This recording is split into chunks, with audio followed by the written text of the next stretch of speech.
cada vez más impermeable a los formalismos,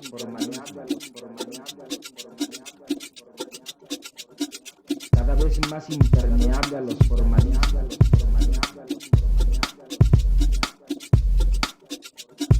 cada vez más impermeable a los formalismos. De verdad se me ocurrió pensar que un cuento es memorable cuando produce un efecto de lectura que supera a las palabras en sí del texto.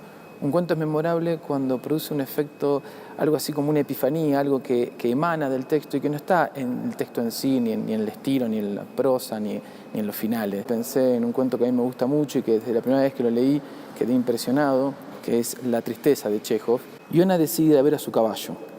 Se viste y sale a la cuadra. El caballo, inmóvil, come heno. ¿Comes?, le dice Iona, dándole palmaditas en el lomo.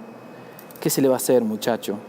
Como no hemos ganado para comer avena, hay que contentarse con el heno. Soy ya demasiado viejo para ganar mucho. Así de verdad yo no debería trabajar. Mi hijo me hubiera reemplazado. Era un verdadero, un soberbio cochero. Conocía su oficio como pocos. Desgraciadamente, ha muerto. Tras una corta pausa, Iona continúa. Y sí, amigo, ha muerto, ¿comprendes? Es como si tú tuvieras un hijo y se hubiera muerto. Naturalmente sufrirías, ¿verdad?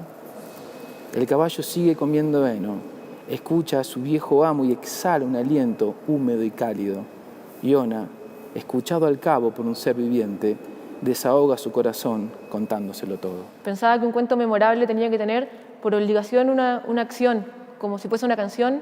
Esa sería la melodía. Uno puede tararear una melodía después, una canción sin melodía no existe cuando se apaga la radio. Un cuento sin historia no existiría cuando no se está leyendo porque no se lo puedes contar a otra persona. Pero después me puse a pensar en un cuento memorable para esta pregunta y pensé en puras observaciones de un cuento y no en la historia. Elegí La mujer parecida a mí de Felisberto Hernández. Hace algunos veranos empecé a tener la idea de que yo había sido caballo. Al llegar la noche ese pensamiento venía a mí como a un galpón de mi casa. Apenas yo acostaba mi cuerpo de hombre, ya empezaba a andar mi recuerdo de caballo.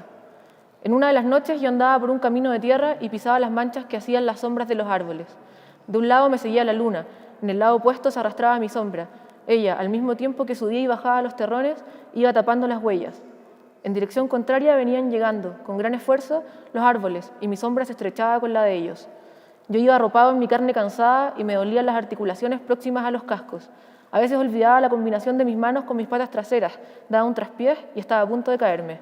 Un cuento memorable, al menos para mí, es uno que yo asocio a determinados momentos de mi vida, a momentos más o menos felices, pero siempre relevantes. Y son esos cuentos en donde el argumento del cuento y el argumento que me termino contando en mi memoria de mi vida se mezclan un poco. Me pidieron que elija uno, lo cual me costó muchísimo. Y elegí uno que leí en un momento de mi vida, digamos, comenzada alrededor de los 15 años, 14 años, que tiene que ver con la función del cuentista, o al menos así se plantea, y es un cuento del autor Spencer Holmes, y el cuento se llama La cebra cuentista. Dice que un día la cebra cuentista deambulaba por ahí y en su mente se cruzaban argumentos de historias para divertir a las otras cebras. Repentinamente sus ojos se iluminaron y exclamó: «Eso es, contaré la historia de un gato siamés que aprende a hablar en nuestro idioma. ¿Qué historia? Eso las hará reír».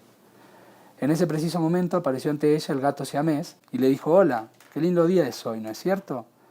La cebra cuentista no quedó en condiciones de ser atrapada al escuchar al gato que hablaba en su idioma, porque había estado pensando justamente en eso.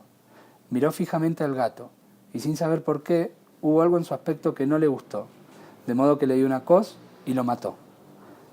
Tal es la función del cuentista. Yo siento que un cuento es memorable cuando persiste en la memoria, cuando después de terminar su lectura el personaje sigue ahí, que lo recuerdo con sus agobios, sus frustraciones, sus alegrías, sus aflicciones. Y también siento que es memorable cuando termino la lectura y me dan ganas de aplaudir, de celebrar con euforia por aquel autor que encumbró un género que me apasiona. Me han pedido que escoja para leer un fragmento de un cuento memorable y bueno, quise escoger Julio Ramón Ribeiro, esta compilación que se llama La palabra del mudo. Y el cuento que escogí es un cuento que se llama Tristes querellas en la vieja quinta. Memo ocupó desde el comienzo y para siempre un departamento al fondo de la quinta, en el pabellón transversal de 2 pisos donde se alojaba la gente más modesta. Ocupaba en la planta alta una pieza con cocina y baño, extremadamente apacible, pues limitaba por un lado con el jardín de una mansión vecina y por el otro con un departamento similar al suyo, pero utilizado como depósito por un inquilino invisible. De este modo llevaba allí, especialmente desde que se jubiló, una vida que se podría calificar de paradisíaca. Leí La dama del perrito de Chekhov, creo cuando tenía 15 años. Era una edad en que leía Kafka y Borges recién descubiertos y que resumían para mí una cierta idea de la literatura. Cuando descubrí Chekhov, entré en otro mundo. Yo quería escribir, tenía mucho miedo de escribir, más bien tenía miedo de publicar, debo decir. Y creía que los cuentos tenían que ser mecánicos, con un final sorprendente. Leí Chekhov y me di cuenta que nada de eso era cierto. Me gustaría leerles el párrafo final de La dama del perrito. Y parecía que, aguantando un poco más, se hallaría una solución. Y entonces empezaría una vida nueva y hermosa. Y ambos comprendían bien que aún quedaba mucho camino por hacer. Y que lo más difícil y lo más embarazoso estaba justamente por empezar. Cada vez más impermeable a los formalismos.